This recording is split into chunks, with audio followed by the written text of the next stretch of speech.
everyone. We're all part of Earth Club. Earth stands for Environmentally Aware, Ready to Help. So a little background about us. In 2011, we installed a 3.44 kilowatt solar tracker array. And since the installation, this system has saved the district over $3,000. And many of you may have been here when we were here almost a year ago today. When we came to you with a slightly different proposal, we had a $55,000 shortfall in terms of getting an array installed. At the time, we also were requesting $25,000 of upfront investment from the school district, meaning we would break even on that investment within 10 years.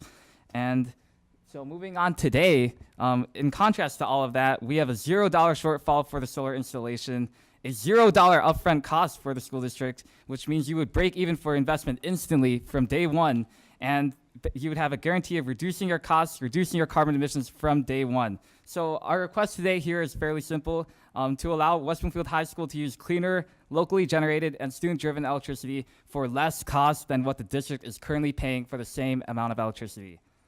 So why is this important? Human-induced climate change is proceeding, and it is up to us to take action now. Now, this is the part where we talk about what we've accomplished. So we started off doing the energy audit with my honors physics classes. You remember this from last year. This year showed the same thing as last year in that we have confirmed that we can power all of science at WBHS with a 20 kilowatt solar array as long as we add the 3.4 kilowatts that is currently already installed. Another thing we've been working on is making sure that our website is up to date, not only with the latest information, but also with the latest and most modern features. So I've helped make sure that you're able to monitor the live electricity generated by our current tracker array, which will extend to include our 20 kilowatt solar array once it's installed, and also to make sure that anyone who's interested can donate money online, whatever they'd like to contribute. Here's just a little table of the student-driven solar fundraising. As you can see, Earth Club has raised a lot of money, and we also had partners and sponsors help us. So the total already secured is $23,946. The net required for a 20 kilowatt array is only $21,000. So the estimated needed for educational programs is about $7,000, and the approximate shortfall just for the educational programs is $4,000. Quick shout out to the student leadership who also helped us a great deal with some fundraising techniques. So the proposed solar array is what we're talking about next. So over here in this image, we have an artist's conception of the array, and we also have the plaque for the sponsors right next to it.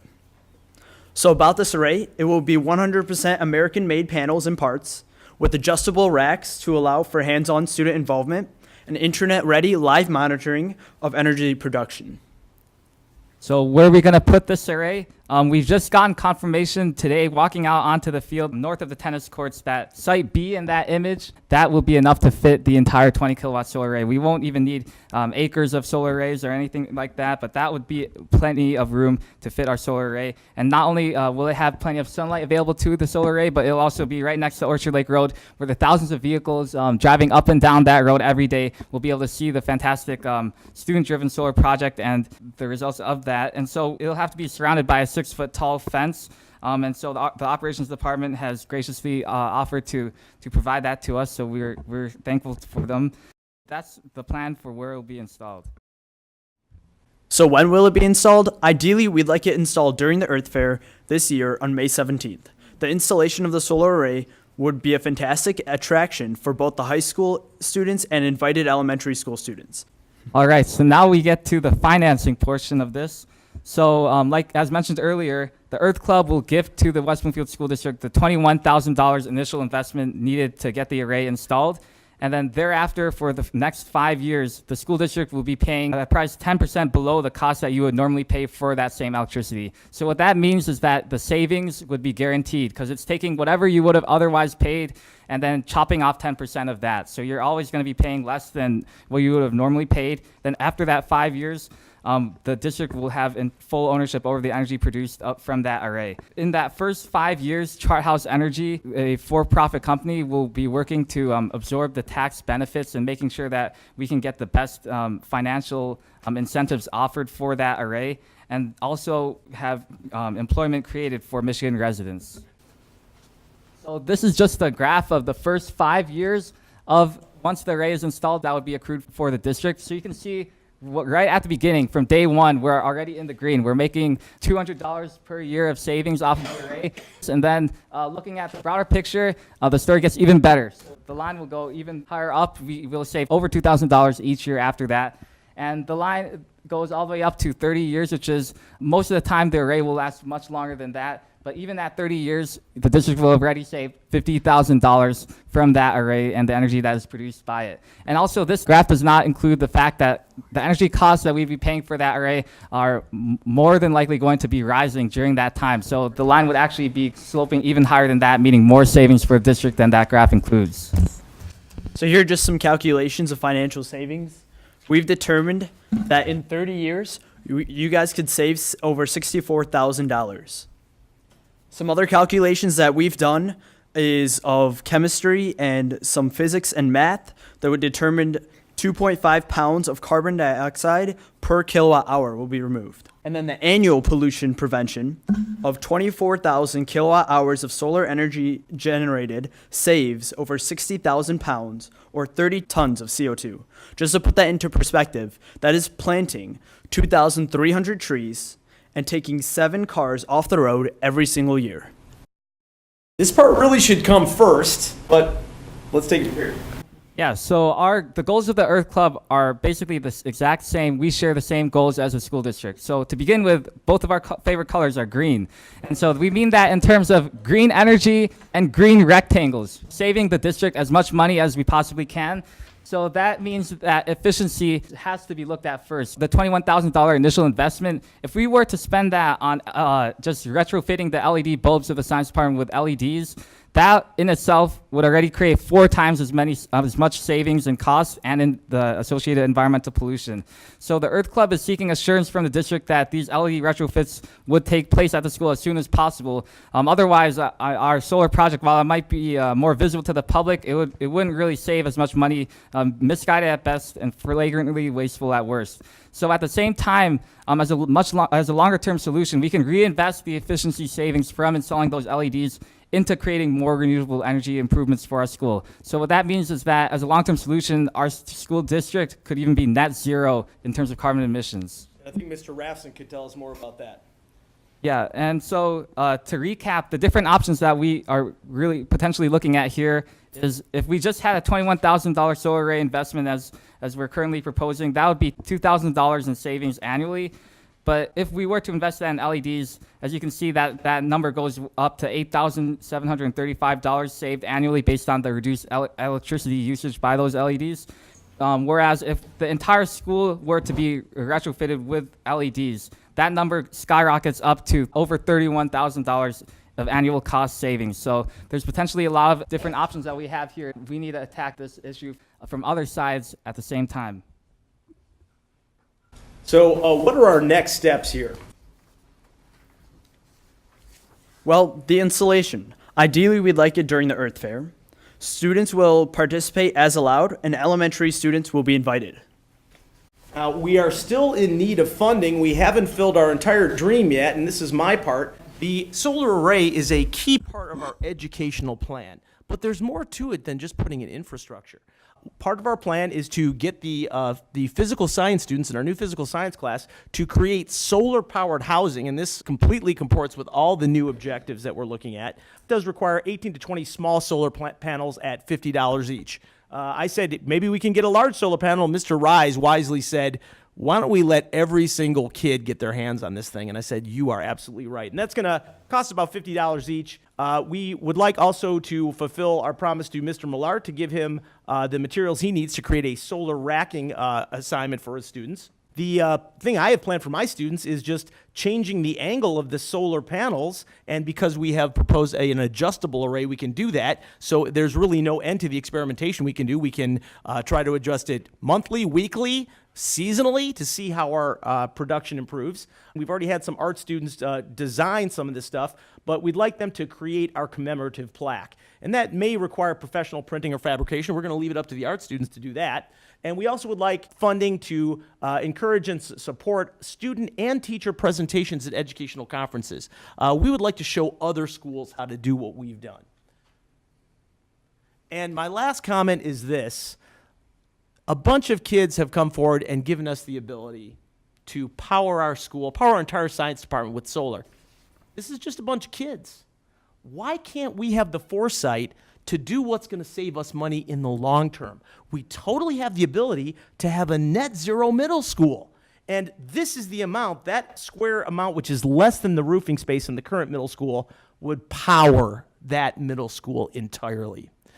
So yes, there's an issue with possibly roofing area, but you can actually do this on the ground as well, and there are roofing solutions that can make solar completely possible. And I'm going to hand it over to Mr. Rafson here to take over on this one. We have our video here, if there is time. Good evening. My name's Rob Rafson. I'm with Charthouse Energy. I own a renewable energy firm, and a lot of the work that we do is with non-for-profit and governmental agencies. On the last page of the one of the handouts is the proposal that I put together for these guys. Memo. Yeah, the solar project is going to cost about $55,000. Because my firm can monetize the tax benefits, I would own the equipment for the first 5 years. The donation that the kids have provided, the $21,000, is the pre-purchase buyout of the equipment at the end of the 5 years. So it's a deposit against the purchase. I would put up $34,000 and change. You can see what the tax benefits are worth for me. I'm going to also have to pay my investors some profit, so there's the $5,000. So the net project cost is about $10,000, and that proceeds will come from the power produced during the 5-year period that the school district would pay 90% of what your reduction in electric bill. My hope, though, is that you guys would take the profit that's being, or I should say the reduction in costs that you guys are now getting off of the existing solar array and this solar array, and reinvest it in additional energy efficiency and renewable energy measures.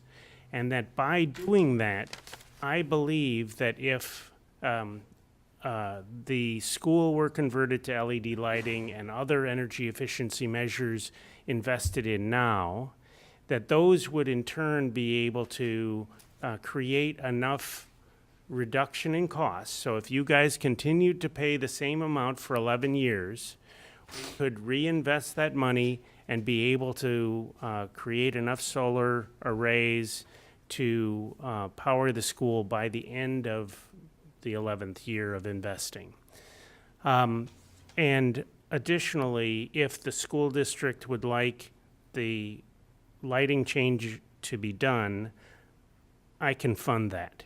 I will get the depreciation over the period and recover my costs through the energy savings, and then turn the lighting over again at the end of that period. So there are firms out there like mine that can provide after-tax pricing of the equipment, and so that I'm happy to help. And just to clarify, what he's saying is he will put in all LEDs in the high school for free, period. And all you got to do is pay less. So I think we should really take a look at what he's got to offer. And obviously we have to look at other people too, but you really should talk to Mr. Rafson about our LED project, because we can get this done for free today. And this is $31,000, probably closer to $40,000 by my estimate, that we could be a year, that we could be putting into student programs. Why we're not doing this now, why we're saying, no, we don't want $40,000 every year to put towards student programs, I'm really not clear. But I know there's a lot of calculations of figuring out and bids to consider, but this is $40,000 that could go into our programs today. So that's my impassioned plea. Let's get LEDs today. I'd also like to say one more thing about LEDs. So all of you in front of you, you guys have one LED light bulb. So the reason we brought that to you is just to put it into perspective. That LED light bulb, if you put it in and switch it with an incandescent right now, that will save you $9 a year. You're probably thinking $9 isn't a lot, is it?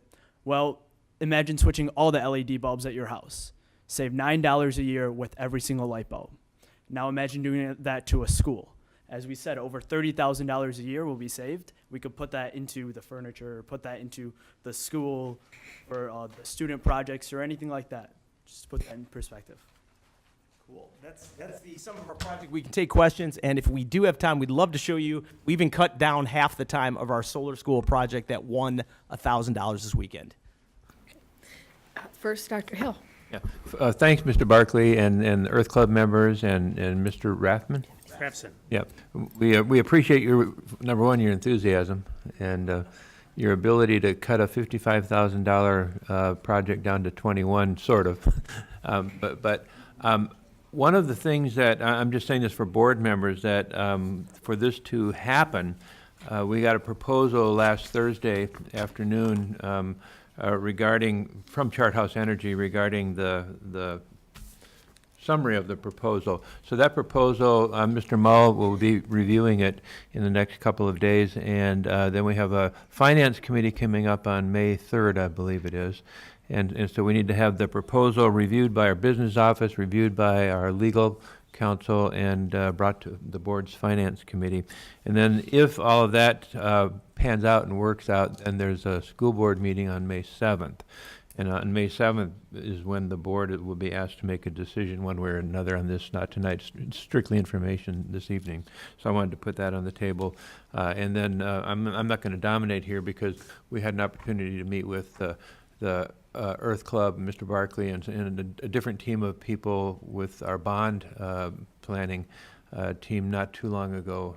So why don't we open it up for board questions? Okay. Does anyone have any questions or comments? Mrs. Ellison, we'll start at your end. Just a quick question about the 30% tax credit. Is that a federal or a state? Federal. That is federal. Does the state of Michigan have anything yet for tax credits for solar power? No, in fact, it's rather aggressively against anything that goes against the utilities. Okay, that's, I know that's kind of been a discussion for a while. Yeah, no, I mean, right now, the net metering has run for a long time, and that the offset of energy is one-to-one against your incoming power.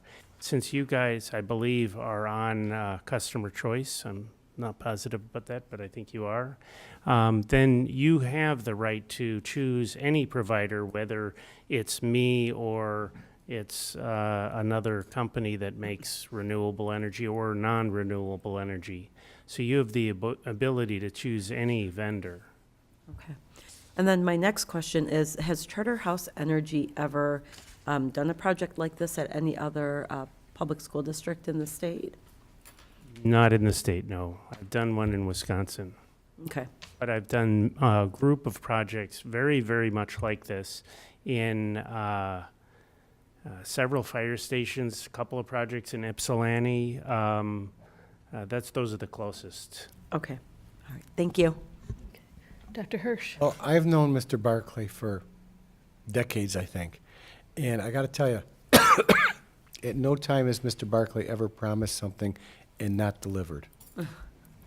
And he's an amazing teacher just from the bicycle. Remember that? And I learned from that. And when he says something, I'm listening. Brickman. Anyone on the bond committee knows I'm passionate about LEDs as well. We were hoping to be able to do it this summer, but unfortunately that didn't play well with the bond dollars yet. But we all know that we should be moving on to LEDs. It's just figuring out where it fits within the bond program. But I too, I'm proud of what you guys did. He's another one of my theater kids back in the day. But I'm always so proud of the initiatives that you guys take and the leadership roles that you take. And I applaud your enthusiasm and your passion, because I know once you leave West Bloomfield, you're going to go on to do great things. So thank you to the fearless leader as well. And we'll go from, well, you definitely guide. So thank you for that. But let's see what happens with the business office and through those channels that we have to go to. And then we'll figure out from finance after that, okay? Thanks. Mr. Ferguson. Oh, I'm sorry. The lease agreement.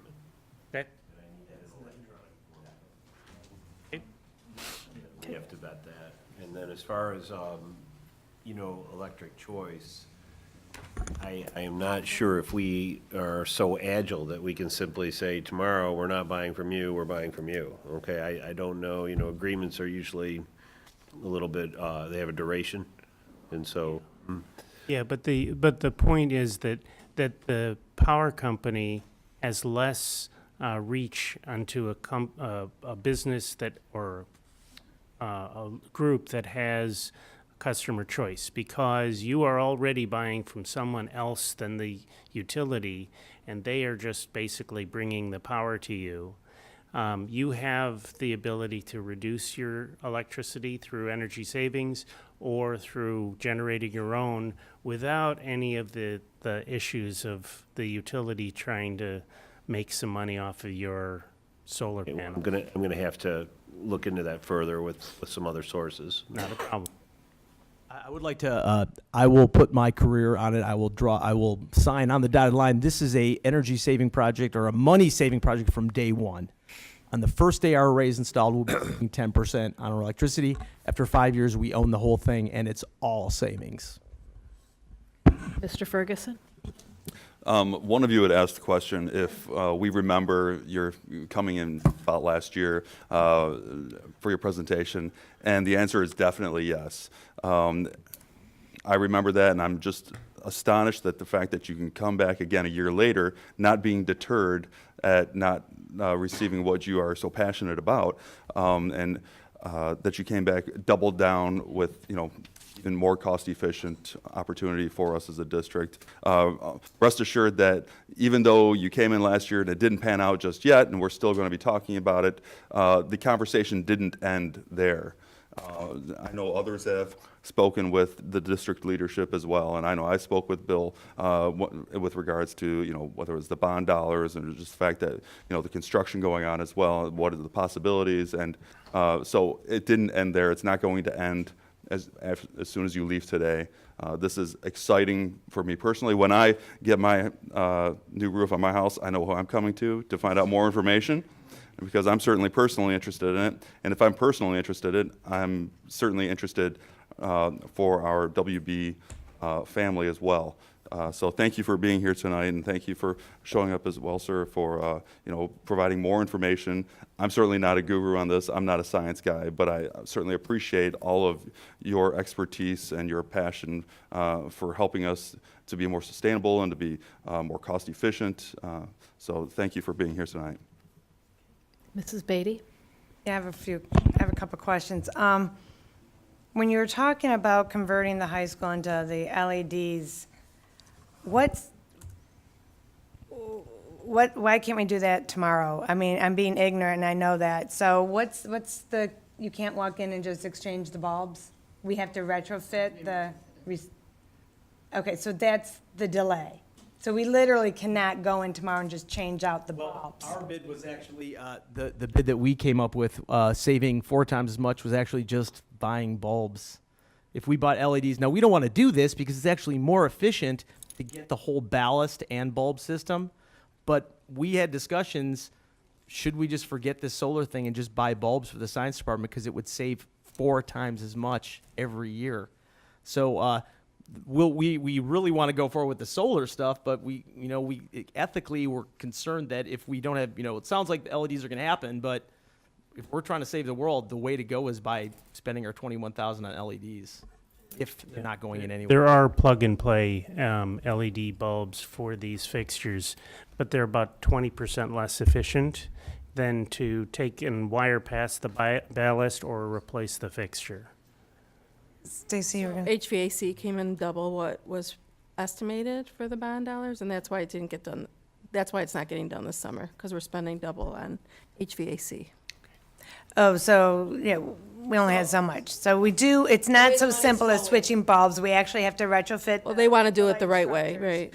Right, and so we only have so much money, and And when we do it, it was discussed, like, at the high school, we would do all the internal classrooms before we do the extra, if we have to step it. I mean, we're being conscientious of. it's on the list of things to do for the high school. Exactly. Absolutely. Okay, thank you. And my next question, so I'm very much for this. for just the ethical reasons as well as for the cost. We should all be doing this for the longevity of course, the earth will still be here, you just won't. So I would like to see this, if possible, in the May meeting. If we could do a due diligence in that amount of time, I would like to move forward. I would love the idea of the students being involved in the educational opportunity that it brings to our high school, and the fact that you're looking forward to also including the middle and elementary kids. That would be terrific if, the stars align and we can do that and we can use that space. I know right now it's not being utilized, best of my knowledge, by the tennis courts over there. I'm fully supportive of this if it's something that we can legally and fiscally do. That would be terrific. Thank you for bringing this to our attention, and I agree with Mr. Ferguson. Thank you so much for not giving up on us. And thank you for your phenomenal presentation. I appreciate the time, the energy, and the passion that you have for this project. Again, we're going to leave this in the very capable hands of Dr. Hill and Mr. Mull to see if we can get everything to come together. So thank you again for your time and your presentation. Thank you very much for having us. Appreciate it. Thank you.